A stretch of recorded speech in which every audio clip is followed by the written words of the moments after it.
अब से कुछ देर पहले विदेश मंत्री एस जयशंकर ने संयुक्त राष्ट्र महासभा को संबोधित किया।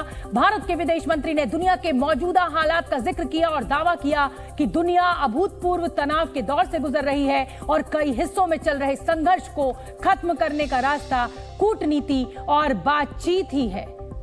खालिस्तानी आतंकवादी हरदीप सिंह निज्जर की हत्या के मुद्दे पर भी भारत पर जो अनर्गल आरोप लगाए जा रहे हैं, अब वो कनाडा देश घिरता जा रहा है। कनाडा के प्रधानमंत्री जस्टिन ट्रूडो के बयान पर श्रीलंका ने उसे लताड़ लगाई है और भारत के रुख का समर्थन करने के साथ ही कनाडा को आतंकियों का पनाहगार करार दिया।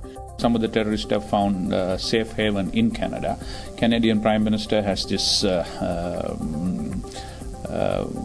way of just coming out with some outrageous allegations without any supporting proof. Sri Lanka के विदेश मंत्री अली साबरी ने जस्टिन ट्रूडो को आदतन गैर जिम्मेदार बयानबाज बताया। The same thing they did for Sri Lanka, a terrible total lie about saying that Sri Lanka had a genocide. Everybody knows there was no genocide in our country. Sri Lanka के विदेश मंत्री ने एक ही सांस में कनाडा सरकार को गैर जिम्मेदार, झूठा और दूसरों को अपमानित करने की मंशा रखने वाला करार दिया। इतनी खरी खोटी सुनाने के बाद अली साबरी ने कनाडा के सामने आईना भी रखा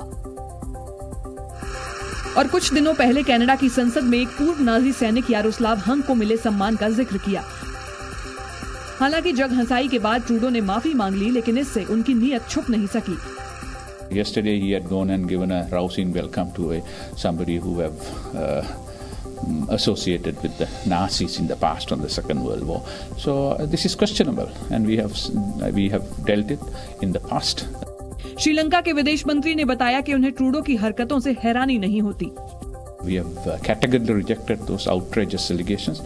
So I am not surprised that sometime Prime Minister Trudeau comes out with outrageous, unsubstantiated allegations. Bharat सहित दुनिया के कई देश कनाडा पर आतंकवादियों का सुरक्षित पनाहगाह होने का आरोप लगा रहे हैं, तो ये बेवजह नहीं। जिस निज्जर की हत्या पर ट्रूडो छाती पीटते दिख रहे हैं, भारत ने उसे बहुत पहले ही ग्लोबल टेररिस्ट घोषित कर रखा था, जिसके एक्सक्लूसिव दस्तावेजी सबूत जी न्यूज के पास हैं। भारत सरकार के इस गजट नोटिफिकेशन में हरदीप सिंह निज्जर और अर्शदीप डल्ला को ग्लोबल टेररिस्ट घोषित किया गया था।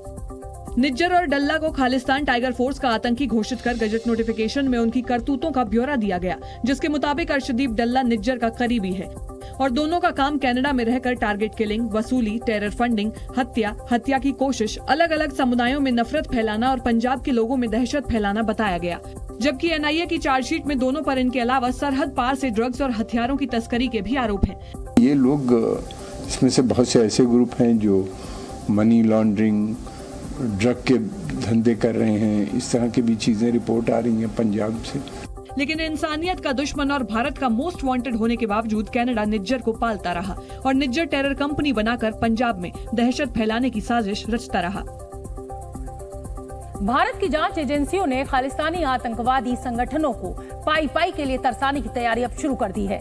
बताया जा रहा है कि कश्मीर में हुई कार्रवाई की तर्ज पर खालिस्तानियों की विदेशी फंडिंग पर कार्रवाई की तैयारी है, जिसमें खालिस्तानी संगठनों और उनसे जुड़े एनजीओ के खातों को खंगाला जाएगा और इन्हें मिलने वाले विदेशी फंडिंग के खिलाफ कार्रवाई की जाएगी। जिन संगठनों के खिलाफ कार्रवाई की तैयारी है उनमें एसएफजे, बब्बर खालसा इंटरनेशनल तो है ही, साथ ही खालिस्तान जिंदाबाद फोर्स, खालिस्तान टाइगर फोर्स के नाम भी शामिल हैं।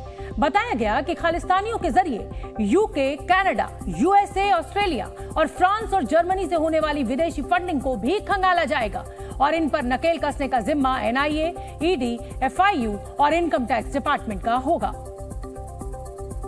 जैसे जैसे खालिस्तान समर्थक आतंकवादियों की कुंडली खंगाली जाने लगी, साजिश की कई परतें खुलने लगी। कनाडा में बैठकर भारत में आतंकी गतिविधियां चलाने वाले अर्शदीप डल्ला के बारे में एनआईए ने एक अहम खुलासा किया, जिसके तार आए दिन पंजाब में सरहद पार से आने वाले ड्रोन से जुड़ते दिखे, जिनसे कई बार ड्रग्स और हथियार बरामद किए गए।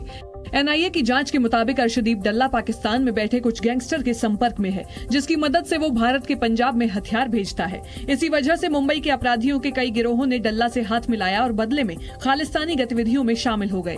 एनआईए को जांच में यह भी पता चला कि अर्शदीप डल्ला कनाडा से टेरर नेटवर्क चला रहा है और इसके लिए उसने कंट्रोल रूम भी बना रखा है।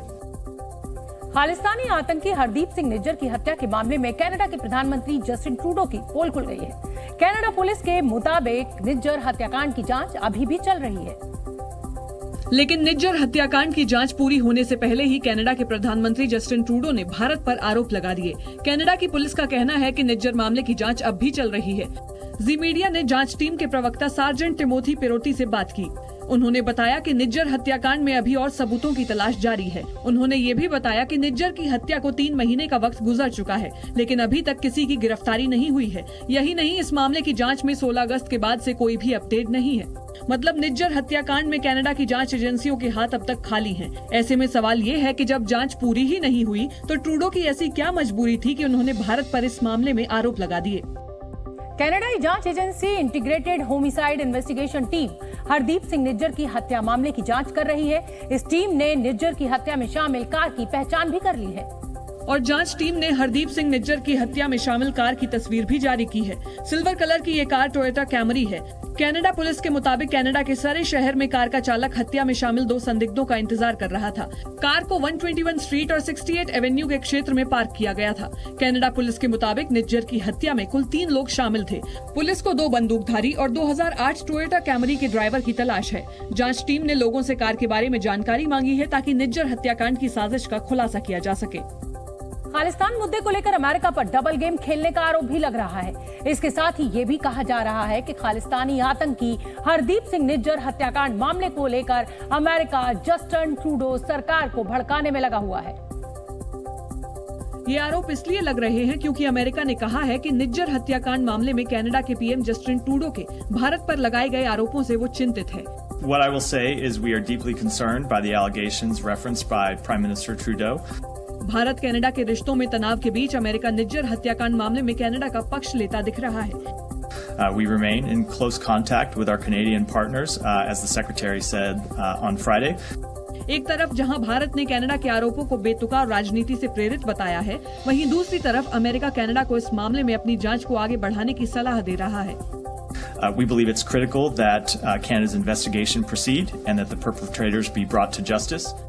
इस बीच कैलिफोर्निया का प्रतिनिधित्व करने वाले अमेरिकी सदन के सदस्य जिम कोस्टा ने निज्जर की हत्या की जांच के लिए हाउस फॉरेन अफेयर्स कमेटी में एक आधिकारिक ब्रीफिंग की गुजारिश की है। इससे पहले अमेरिकी विदेश मंत्री एंटनी ब्लिंकन ने कहा था कि निज्जर की हत्या के दोषियों को पता लगाया जाना चाहिए। उन्होंने पूरे मामले को लेकर भारत सरकार से बातचीत का दावा भी किया था। और अब अमेरिकी विदेश विभाग के प्रवक्ता मैथ्यू मिलर ने कहा है कि खालिस्तान टाइगर फोर्स के प्रमुख हरदीप सिंह निज्जर की हत्या की जांच में भारत को कनाडा का सहयोग करना चाहिए। And we have publicly and privately urged the Indian government to cooperate in the Canadian investigation. America ने कहा है कि वो निज्जर हत्याकांड में जवाबदेही देखना चाहता है। रक्षा विशेषज्ञों के मुताबिक अमेरिका फिलहाल कनाडा के पक्ष में खड़ा दिख रहा है। मेरे अपने विचार में ये कनाडा को फिलहाल सपोर्ट कर रहे हैं, कोई पक्ष नहीं ले रहे हैं, लेकिन ये साफ कह रहे हैं कि भारत जाके बात करे। निज्जर की हत्या मामले में कनाडा के आरोपों के बाद भारत कनाडा के रिश्ते सबसे खराब दौर में पहुंच गए हैं। पहले उनको एक्शन लेने की आवश्यकता है। तो प्रॉब्लम कनाडा का है, प्रॉब्लम भारत का नहीं है। खालिस्तानी आतंकी निज्जर भारत में वांटेड था। एक तरफ कनाडा के प्रधानमंत्री जस्टिन ट्रूडो भारत विरोधियों को अपने देश में पनाह दे रहे हैं, तो दूसरी तरफ ब्रिटेन के प्रधानमंत्री ऋषि सुनक अपने देश में भारत विरोधी गतिविधियों पर सख्ती बरत रहे हैं। इतना ही नहीं, ऋषि सुनक इस बात का भी पुख्ता इंतजाम कर रहे हैं कि ब्रिटेन में भारत के खिलाफ साजिश रचने वाले लोग सलाखों के पीछे पहुंच जाएं।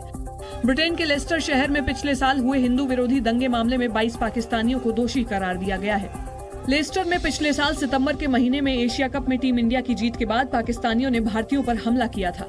एक मंदिर में तोड़फोड़ की गई थी। भारतीयों के रेस्टोरेंट और दुकानों पर भी पत्थरबाजी की गई थी। इस हिंसा की जांच के लिए ऋषि सुनक सरकार ने 50 अफसरों की स्पेशल टास्क फोर्स को लगाया था, जिन्होंने सीसीटीवी, बॉडी कैम, फोन के 6000 फुटेज खंगाले, जिसके बाद हिंसा में शामिल 22 पाकिस्तानियों समेत 33 आरोपियों पर हत्या की कोशिश, धार्मिक उन्माद फैलाने और अवैध रूप से हथियार रखने की धाराओं में चार्जशीट दाखिल की गई।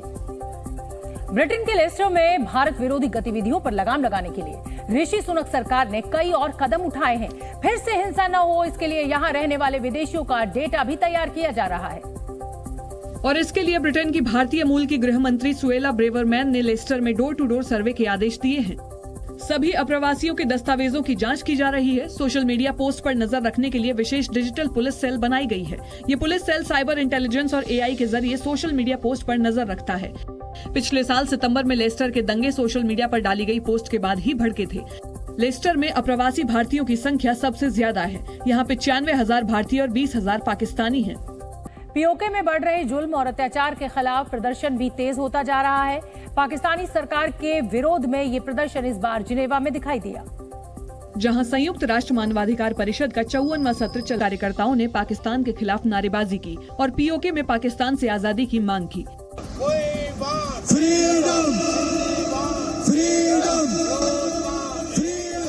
अंतर्राष्ट्रीय मंच पर हुए इस विरोध प्रदर्शन में पीओके के पश्तून, सिंधी और बलूच कार्यकर्ताओं ने पाकिस्तान सरकार के खिलाफ जमकर नारेबाजी की। Pakistan go back, Pakistan go back. इसके साथ ही प्रदर्शनकारियों ने पाकिस्तान सरकार के जुल्म की कहानी बताते हुए आजादी की मांग की।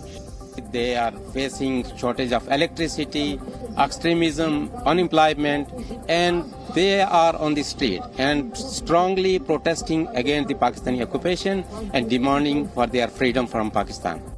इस दौरान पाकिस्तानी सेना पर पीओके में प्रदर्शनकारियों को जबरन हिरासत में लेने और अत्याचार का आरोप भी लगाया गया।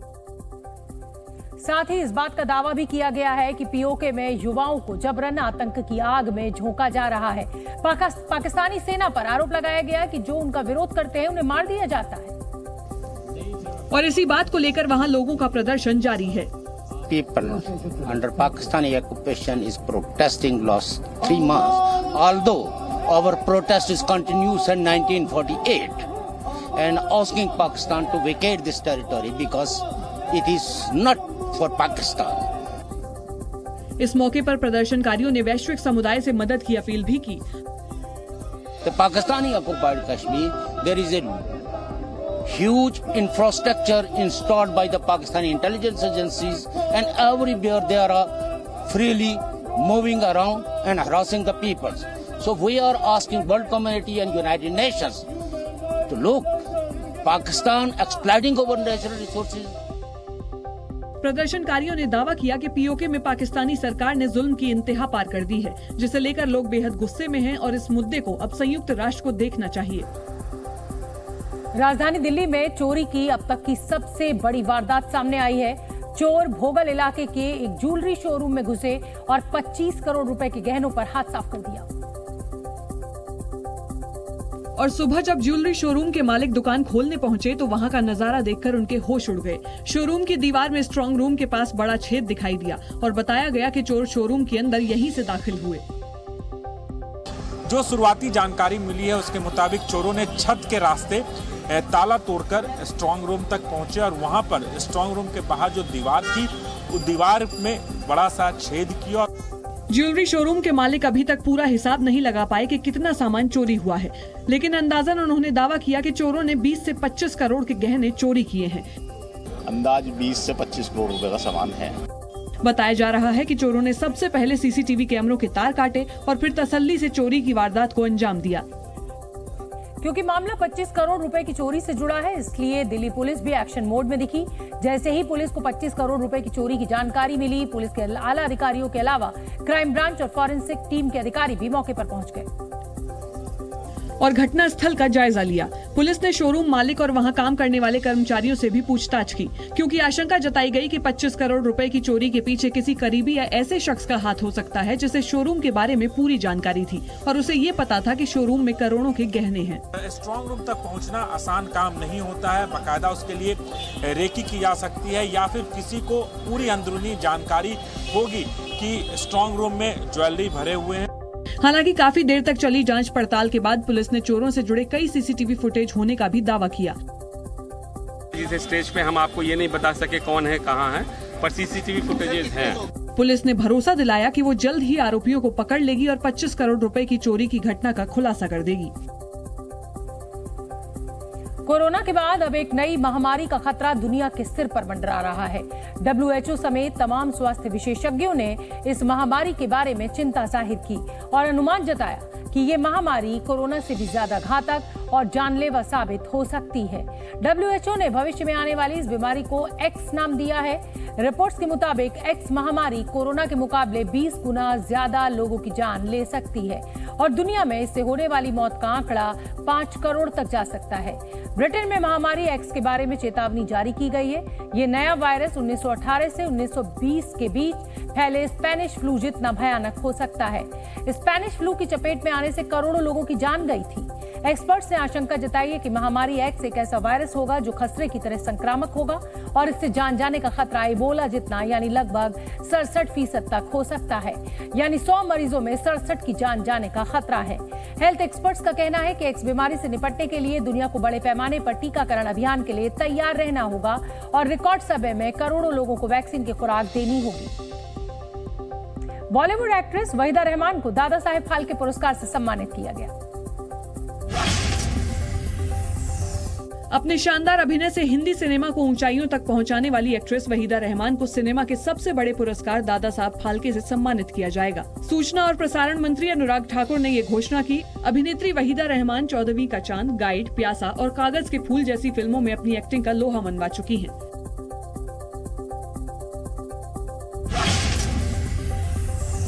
प्रधानमंत्री नरेंद्र मोदी ने देश के हजारों युवाओं को सरकारी नौकरी की सौगात दी। वीडियो कॉन्फ्रेंसिंग के जरिए पीएम 9वें रोजगार मेले से जुड़े और 51,000 युवाओं को सरकारी नौकरी का लेटर सौंपा।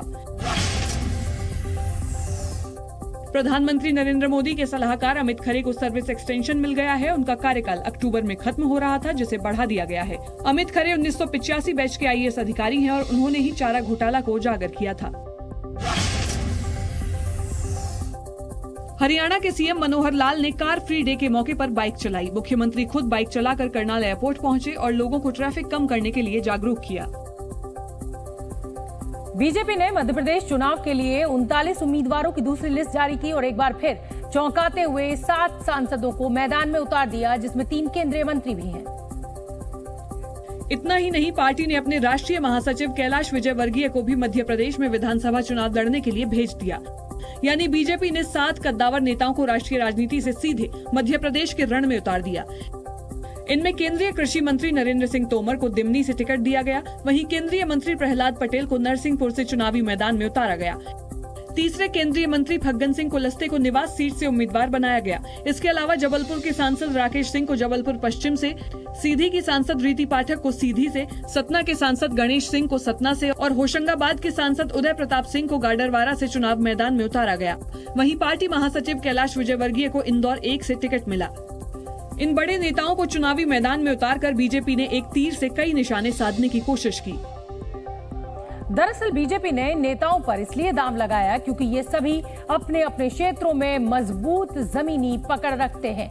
बीजेपी को उम्मीद है कि ये दिग्गज अपनी सीट के साथ साथ आसपास की कई सीटों के नतीजों पर असर डालेंगे और पार्टी के पक्ष में सकारात्मक माहौल बनेगा।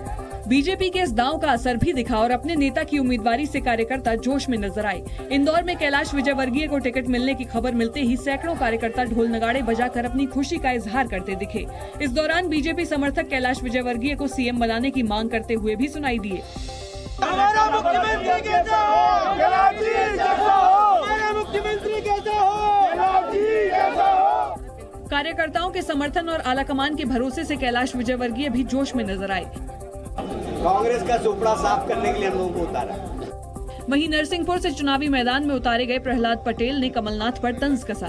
थका हुआ चेहरा कांग्रेस का, धुंधला चेहरा कांग्रेस का, कालक पोता चेहरा कांग्रेस का, मैं तो कह सकता हूँ। और इसलिए उस चेहरे के सामने इतने चेहरे हैं, हम किसी को भी खड़ा करेंगे तो पर्याप्त है।